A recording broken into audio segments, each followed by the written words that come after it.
21 जुलैला जगदीप धनखड यांनी प्रकृतीच्या कारणावरून उपराष्ट्रपती पदाचा राजीनामा दिला। यानंतर रिक्त झालेल्या उपराष्ट्रपती पदी कोणाची वर्णी लागणार याची चर्चा आता सुरू झाली आहे। या उपराष्ट्रपती पदाच्या शर्यतीत आता महाराष्ट्रातील एका मोठ्या आणि विशेषतः मराठी नेत्याचं नाव हे पुढे येतंय। ते म्हणजे महाराष्ट्राचे माजी मंत्री आणि आत्ताचे राजस्थानचे राज्यपाल हरिभाऊ बागडे यांचं नाव।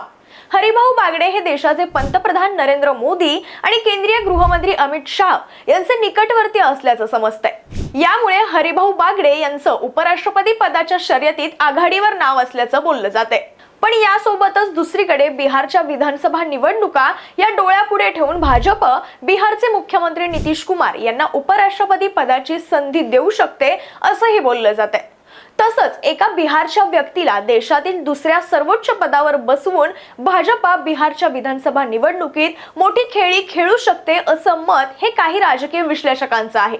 पण जर समजा भाजप प्रणित एनडीए आघाडीने महाराष्ट्र राज्याचे माजी मंत्री तथा राजस्थानचे राज्यपाल हरिभाऊ बागडे यांना उपराष्ट्रपती पदावर बसवलं तर हरिभाऊ बागडे हे महाराष्ट्रातील पहिले व्यक्ती राहणार आहेत जे की देशातील या दुसऱ्या क्रमांकाच्या सर्वोच्च पदावर बसतील।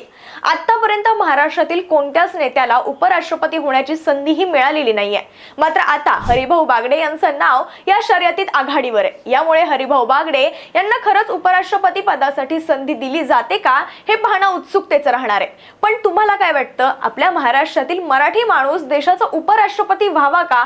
कमेंट बॉक्समध्ये नक्की सांगा आणि ही रील जास्तीत जास्त लोकांपर्यंत शेअर करा।